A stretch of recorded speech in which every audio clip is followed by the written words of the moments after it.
Oh, hey guys, happy Friday. This week I was traveling to Chicago to the NFT Convention. So that's the National Funeral Directors Association International Conventions. They have people from over 40 countries, all sorts of new products, vehicles you can't even imagine that are gorgeous, and all sorts of new caskets and urns and you name it.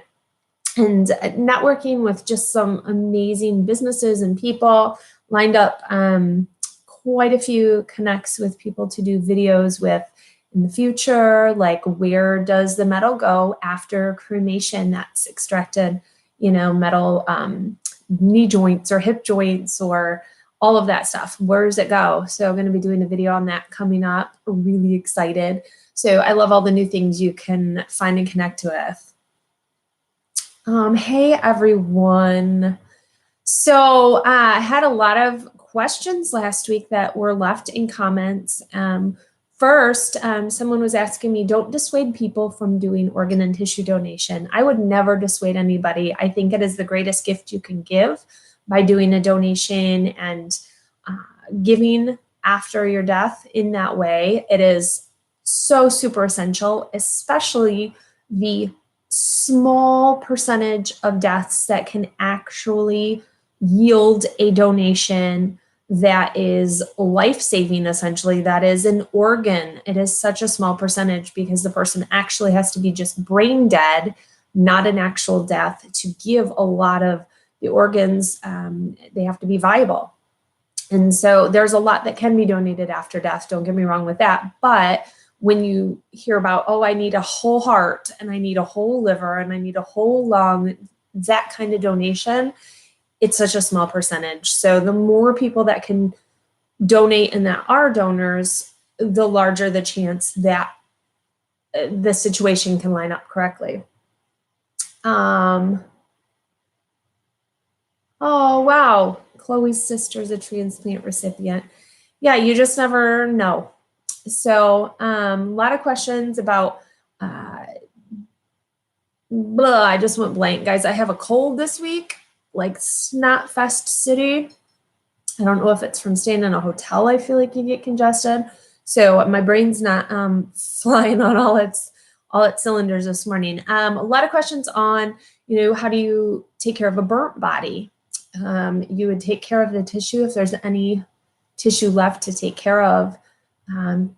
Burn and death by fire can look and be completely different in 10 different bodies. They could all be completely different. Someone may just have a little exposure to the flame but have died from the smoke, or they may be completely charred through and through that you can't even tell if they're male or female because of the exposure to the flame. So there's all of these variable situations. So, if someone's just got a little exposure to the flame, maybe a few spots, those spots can be extracted out and reconstructed with wax and the rest of the tissue embalmed as normal, or hypodermically embalmed. So you would use a needle, kind of like a really small trocar, or a really large needle for drawing blood, and you would put embalming fluid into the tissue to preserve it, the tissue that's there.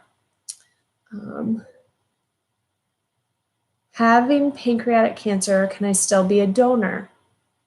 Yeah, you can definitely try to be a donor. There's many things that you can donate, like skin and heart valves and corneas, all sorts of things. So definitely try, and they will run your history and see if you're viable. Sometimes weight has to do with whether they can do donation or not. Sometimes too emaciated or overly obese, you can't donate. So it just depends. Thank you, Michelle. It was awesome to meet you too. Facial expressions that I see, like on the dead people, not really. Yes, you can be an organ donor, because Nancy, it doesn't matter how much you bleed after death, as long as your organs are viable or what they are retrieving from you is viable. I'm going to tip that. There we go. Quite a reflection. There was a couple other good questions. Blood thinners. That must have been the question of the week, the whole blood thinner thing. Can a decomposed body be viewed? So I think as long as there's a very honest conversation with the family as to what the person looks like and finding out why they want to view the person and if they're okay maybe just viewing a hand. But if the person is so swollen from the tissue gas or from fluid or something like that, then they're not even going to look like themselves. You know, I've done viewings where we have to do them in the garage because the smell is so bad we won't go inside the building. But if they want to see their loved one, they have every right to. So there's things you can do. There's embalming that can still be done way beyond a certain point. Not everybody wants to do an embalming in certain stages. You know, nobody says, "Ooh, today can I please take care of a body that's been dead in a hot apartment for a week? I would love to do that." Nobody's going to say that. But it can still be done. We can still try to do things. We can take down some of the swelling, at least make the person recognizable, even though there's a lot of odor. They can be cosmetized over the discoloration. So there's things to do. It's just whether the funeral home wants to. I can't really do, videos on decomp and reconstruction. They're hard for me to try and do that without actually having a head to reconstruct or a body that's decomposed. So I'm a little limited by the lack of deceased that I can show you.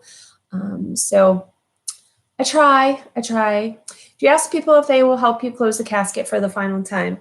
So yes, I do all the time. Almost every single family, I'll ask if they want to help me tuck in their loved one. That's how I phrase it. Do you want to help me tuck in your loved one? If they say no, I will say, after you've said your final goodbye or your final moment, we'll seat you and I will be honored to tuck in your loved one and close the casket. So I think it's an important thing to do, especially if families have been taking care of a loved one at home under hospice. The fact that they can do that one final step, that one final thing, just like helping to place them on a cot, helping to take them out to the car. Families may want to do that. So I think just like any merchandise I'm selling too, I would rather offer it to you and you tell me no, than later on you say, why didn't you tell me about this? Or why didn't you give me this opportunity?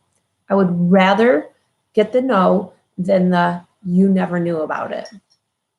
Do you have input on the obituaries? So the family, they can put whatever they want in the obituary. Essentially, they're paying for it. I do help them formulate it a lot of the times so that they can, have a certain format to it. But some people come in with, other ideas. Just had a lady recently and so cool. So she was an older woman in her 90s and she loved writing letters.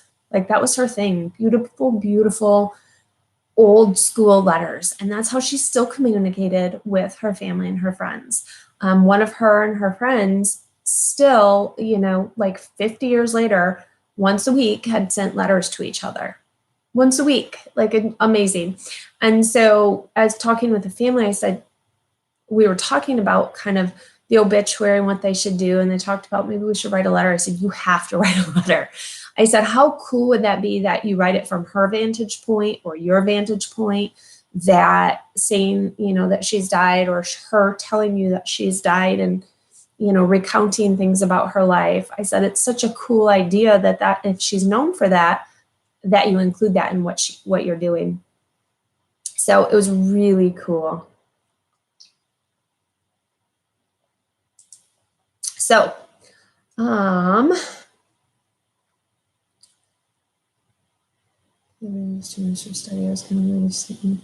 yeah, they don't always. So a lot of like studies, unless you link up with the study beforehand, a lot of times your loved one isn't going to be donating to a specific study, like a brain study. They want that brain in their hands so they can get it stored correctly within a very short amount of time. So if the person's died and then, they're waiting at the hospital and then eventually you get to the funeral home and stuff, it's going to usually be too late. It's like a under 24-hour window for that to happen in a lot of situations. Families can always see their loved ones. It's their choice. They are in ownership of the person, for lack of better words. So they always have the choice. It's whether the funeral home will allow them to. If not, then you go to a different funeral home.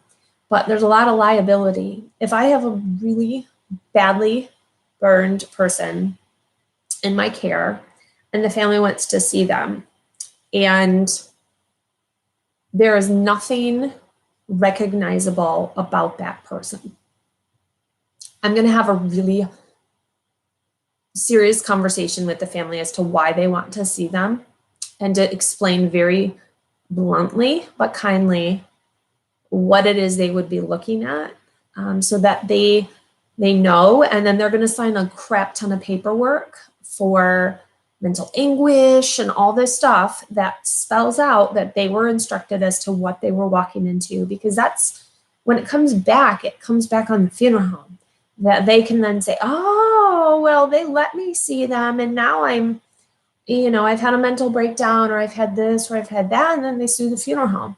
So we have to just protect our butts as well. And it's not because we're being mean, it's because we have to protect our butts, because it's a sue happy culture that we live in. And those type of situations we have to be very ginger with, because of that. Can families decide to want to view their loved one at the graveyard? Yeah, we can always open the casket back up when we get out to the cemetery.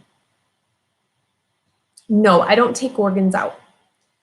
I put them back in if they've been autopsied, but I don't take anything out. Yeah, so putting dirt on the casket once in a while, and sometimes it's cultural. I found people from down south and Hispanic cultures and people often are the ones that want to walk by the grave after the casket's been lowered and throw in a handful of dirt. Not sure why. Down south, they want to just do the whole burial.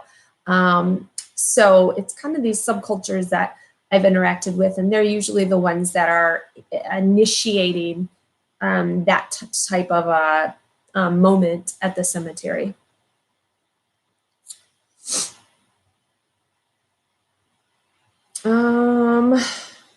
Yeah, so nurses, what you do is a huge part with the family. When you bathe the person, you do the post-mortem care, I think is what it's called at a lot of hospitals and nursing homes, that you wash the person up and get their things ready and sometimes dress them and, just prepare them for the funeral home to come. Thank you. Yeah, Indy was such a cool city. It's one of my favorite cities to go to with a family. Largest children's museum in the world is in Indianapolis. And I can't believe I've never gone to Crown Hill. So I can't wait to go back to Indianapolis to visit again. Crown Hill was super cool. So thank you. It was a lot of footage and took me a while to get it formulated. No, we don't put foam inside of a body. No, we don't do that. Oh, that's nice. You have her cremated remains. Do you understand people not wanting to leave the body after the person has passed? What's the maximum time a person can stay? So I'm surprised more people are not like heightenedly attached, if that's even a phrase. I feel as if I would be like jumping on the cot trying to go with the funeral personnel, depending on the connection of my loved one, because to me that's just the most heartbreaking moment, is that your loved one's being taken away, taken from your home, or that moment where they're gone and they're being taken by sometimes strangers away. So that's why I say the removal moment, or the transfer, whatever the funeral home calls it, is the most critical moment of almost anything we do, because we are being welcomed in to take this prized person within this family structure away, and they don't know us a lot of times. They don't know us from anybody, and they're letting us do this act. It's very sacred, but it's not always seen that way, and it's not always revered that way by the removal people, and so it's very different.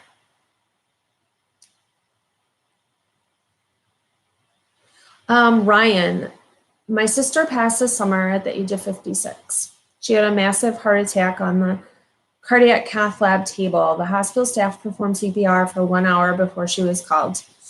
When we viewed her in the morgue, shortly thereafter, her eyes were bulging severely, presumably from the CPR. They needed to put eye caps in to hold her eyes shut.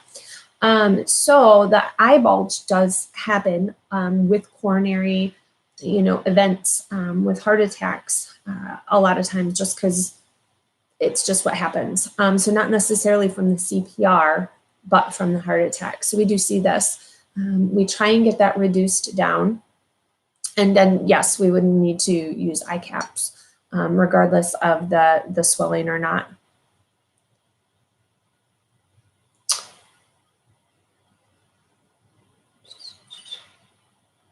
Yeah, we're kind of all over the place, aren't we? I held my mom for 2 hours after she died. Yeah, sometimes people feel as soon as this person dies, they want them out of their space. They want them gone. They just don't want them there. Like, to them, it's weird. Some people keep their deceased loved ones there for days, honestly. And because once they go, it's not really, they are kind of transformed. They are readied for cremation, or they are embalmed, and not always quite the same. So in that moment post-death, when they're there and they're kind of fresh, for lack of a better word, it's still very much your loved one, and it's kind of hard to let them go just because they're so warm still, and they feel like them, and it really is a special moment right then. No, you don't need a sealed casket. You don't need a casket at all. You could use a shroud. Is there a difference in texture and color with regular cremation and water cremation ashes? Yes, there's a different color. The water cremation ashes, and they're not ashes, the cremated remains, are typically a little whiter, a little coarser. Ooh, Spooky Scully, good luck next week on your midterms. You can see the skeleton and stunk.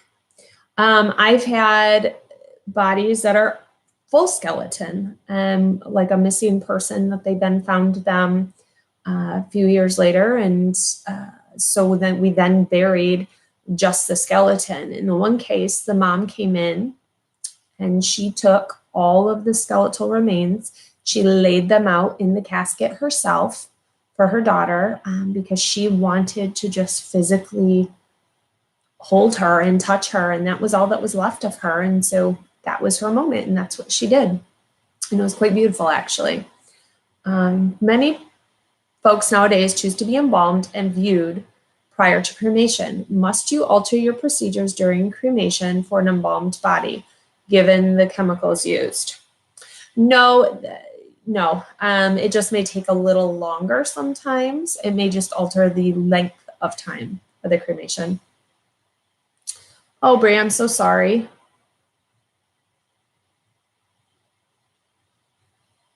Yes, typically on life support, she's not been emitting the moisture into her mouth, so her tongue was inevitably very dry. 2 persons in the same casket, yes, like a parent and a child, or grandparent and a child. We have done 2 in a casket. You guys are doing great with questions. Someone asked, what's the difference between a funeral director and a mortician? So it depends on where you're from, but usually it doesn't mean anything different. However, So like in Ohio, let's say, for example, you can have a funeral director license. It doesn't mean that you're an embalmer. So mortician typically means that you do the full spectrum of care at the funeral home for the living and the dead. Funeral director can refer just to the person that handles the funeral and the kind of the front of the house type things. So you meet with the family, you do the planning, you direct the funeral. Whereas a mortician is going to take care of the body as well. She was cremated and her urn was buried. What is the process for burying ashes? So no, you don't dump the cremated remains directly into the earth. They're in a box of some sort. Some people leave them in the temporary box that they come back from their crematory in, which is typically like a black or brown hard plastic box. However, some cemeteries require that the person is in a rigid container of some sort. So not a wooden urn, because that's going to biodegrade, but that plastic container is rigid, so that would suffice. Some require that you get an urn vault for the cemetery burial. So it just depends on the cemetery what what you are required to do for the burial. Yes, I'm P. Louise. So I've taken care of my grandparents and my niece, who was 7 when she died. So almost 11 years ago. So coming up this month in November.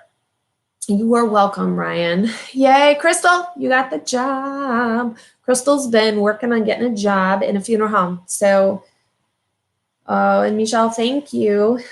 I'm keeping up with questions this week. You guys are doing great. Oh, Country Cowgirl, I just read your message from last week that you listen to me usually on your way home from work. So thank you for popping in. That is awesome. So this last week, I'm going to talk about the NFT Convention, maybe just a minute. Got to see, they had one of those like clear see-through caskets. Some people call it the Snow White casket, because that's what she had on the movie. You know, it's just completely see-through. It's not really traditional in this area. Some funeral homes really kind of push that, that casket, and they show it and people love it. This thing lit up. So there was like a light in it and you could change the light. There was like a remote control to it. So you could like change. I was like, so it's like you're clubbing in your casket. It was so crazy. I could totally see some people loving it. Definitely not for some people. But it's fun to have options like that because people do want different things. They do want unique caskets. They do want unique urns and everything. So it's kind of fun. Oh, the Spring Grove video. Yes, I will be honest. I have not even touched the footage yet because I've been trying to get through some of the other videos and catching up to things. So that's going to be probably at least another month out, which is fine because I just got the Crown Hill one posted. So we'll space those out. I do work in different funeral homes. I freelance. So as a freelance funeral director, you go where you're called to be. So you're kind of an extra person, or you're a fill-in if maybe people are on vacation, or people like the owner, if it's a one-person funeral home, if they want to go on vacation, somebody's got to come fill in. That's me. So I'll just jump in and run things. No, I don't want to own my own funeral home at all. Yes, payment before services are rendered. I am 100% in agreement. Everything due when we meet or by day of service, for sure. I have seen too many funeral homes get screwed by people who don't pay. And funeral homes, a lot of them are small businesses. These are your local small businesses. And if you kind of screw them on a even $5,000 bill, when they have bought merchandise for the funeral, they have provided staffing and services. That means they've paid to have the lights on for you to be there. They've paid to have staff there. They've paid for a casket. They've fronted cash advance items, which means maybe an opening and closing at a cemetery, or flowers, or paying a pastor. that business, that small business, basically fronted a bunch of money for you and then you didn't pay it back. So you just hurt a small business with that.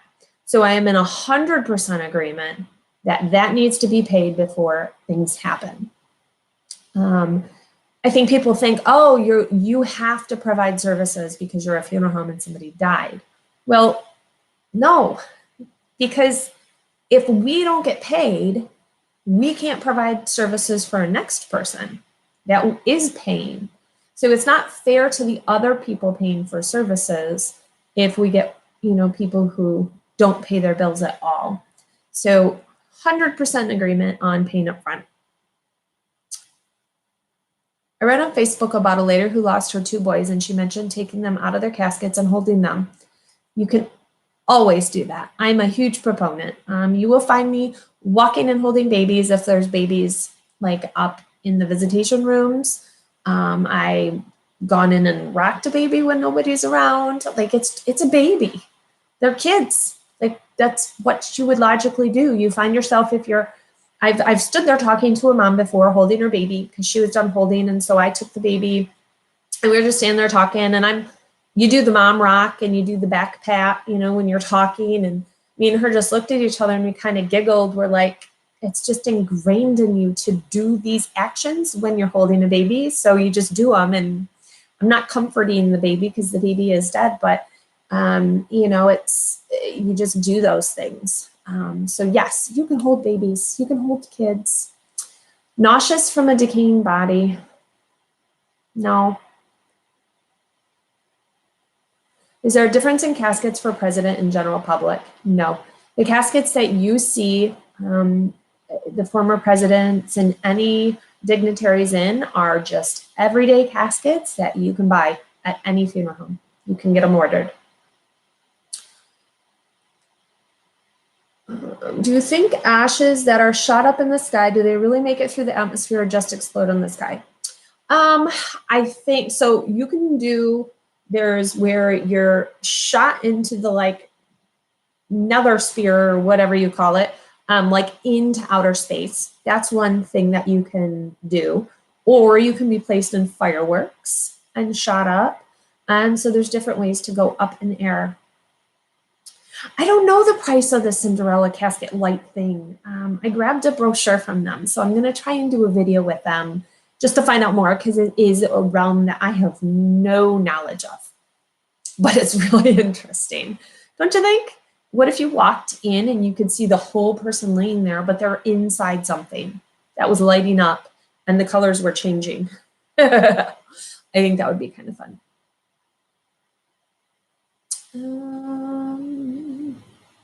Thank you about the Crown Hill video. It was quite a lot of stuff to go through, but it was really fun to do. Oh, that's super cool, Crystal. You put the cremated remain in arrows. Yeah, there's companies that put them into bullets that you can shoot the person and have like a shooting contest or something, or, a gathering, or go hunting with them one last time. So there's companies that do just about everything with cremated remains now. You can put them in tattoos, and it's just endless. All sorts of jewelry and things of that nature. There was all sorts of jewelry at the NFT convention that you could get. So, well, thank you guys for joining me this week. Always just post questions below. Next Wednesday morning, I will be doing coffee with Kari, but then we're going to be skipping a week because I'll be in London or England. So I'm excited. I'm really excited. I think that's a huge unknown. And so I can't wait to go discover what's new over in England. So thank you guys. Do you joke about in the room to keep it lighthearted? Yes, we joke about certain things. Try not to joke about the deceased. Obviously, we don't make fun of people that can't defend themselves in those moments. But yeah, we do keep things lighthearted, especially in the office area. We just, you can't just be serious all the time, especially on some really heavy days. You have to even lighten it even more. So we're usually a little kooky. Well, thank you guys. Have a good weekend and happy November. We are now in November, which is crazy. And I will see you guys next week. Bye.